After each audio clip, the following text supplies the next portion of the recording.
Se a gente parar para pensar assim, nós vivemos num planeta que, na verdade, pertence às bactérias. Totalmente. Elas estão aqui há tipo uns 3 bilhões de anos e estão em todos os lugares, dentro da gente, no solo, no gelo, até em resíduo radioativo e no fundo do oceano. É um domínio silencioso, né? É uma perspectiva que muda tudo, não é? A gente pensa no planeta como nosso, mas na verdade somos só hóspedes no mundo bacteriano. Exato. E a razão pela qual elas ainda dominam, depois de tanto tempo, se resume a uma palavra que o material que a gente analisou explora muito bem: diversidade.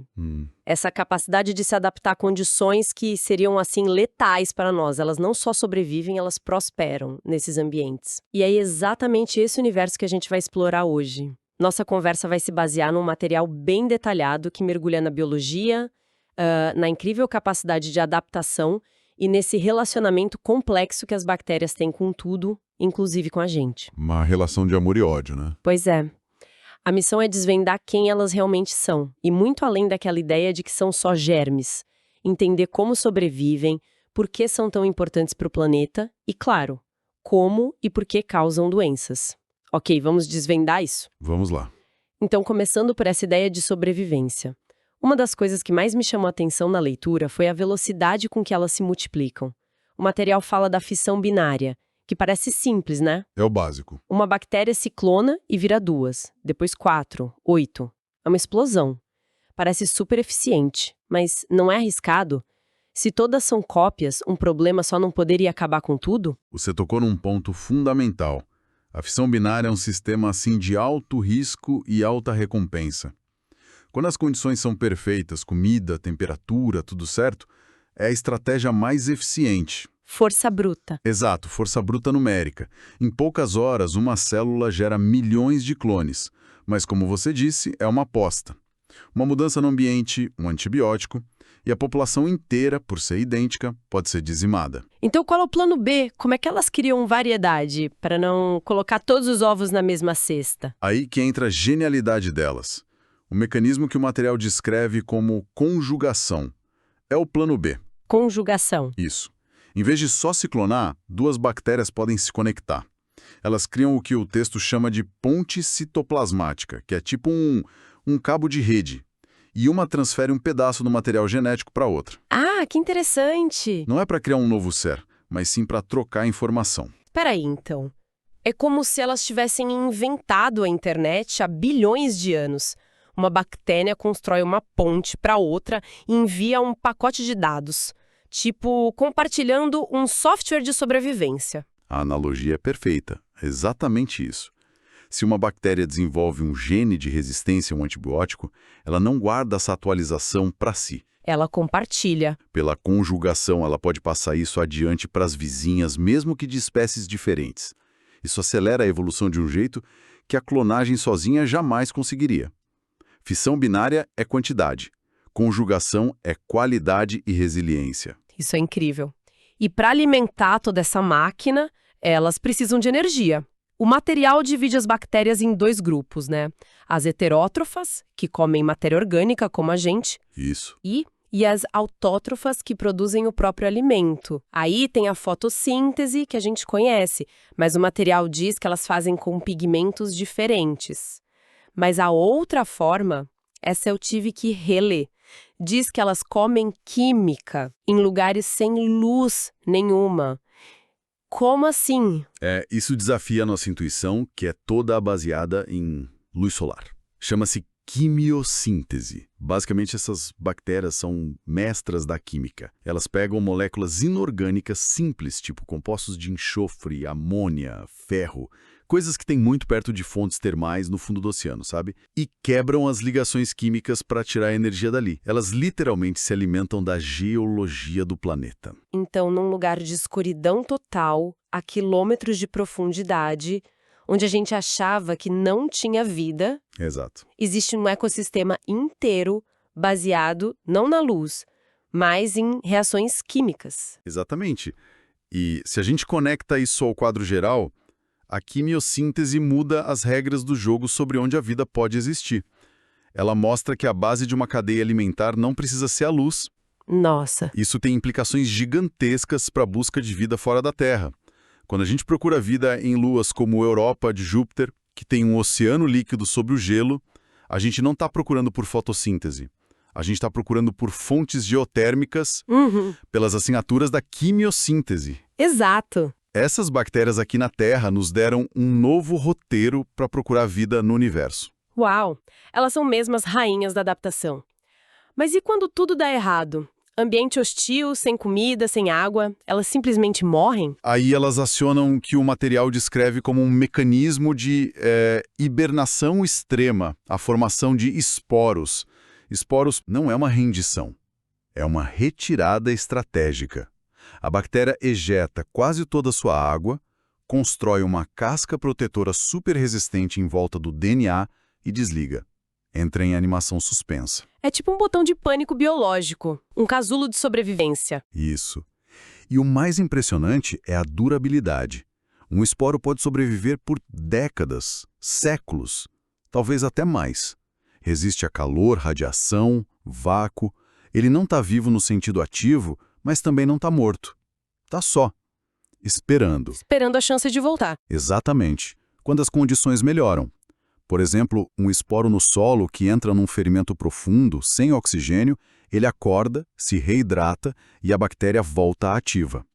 O exemplo clássico que o material cita é o do tétano. Ah, claro, Clostridium tetani. Usa exatamente essa estratégia. Ok. Então elas são essas mestras da sobrevivência, praticamente indestrutíveis, com estratégias que parecem de ficção científica. Mas vamos trazer isso para o nosso dia a dia. Porque essa resiliência toda tem dois lados pra gente, né? Com certeza. Um lado que nos mantém vivos e outro que pode nos matar. É a definição perfeita da nossa relação com elas. É uma faca de dois gumes. Nós coevoluímos com as bactérias. Nosso corpo tem trilhões delas, a nossa microbiota, que são essenciais. Certo. Elas treinam nosso sistema imune, digerem alimentos, produzem vitaminas. Nós somos um ecossistema ambulante e, na maior parte do tempo, a relação é de benefício mútuo. Mas aí vem o outro lado. As doenças, as bacterioses. Uma frase da leitura que me marcou foi que, antes dos antibióticos, um simples corte podia ser uma sentença de morte. É difícil até de imaginar. É verdade. E o que a leitura destaca como um ponto em comum entre essas doenças é a inflamação.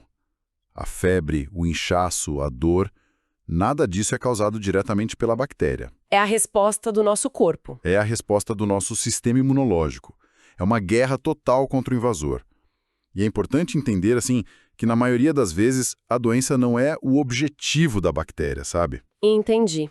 É só uma consequência da luta dela pela própria sobrevivência dentro de um corpo que está tentando destruir ela. Vamos pegar alguns exemplos que o material traz para a gente entender melhor essas estratégias de ataque?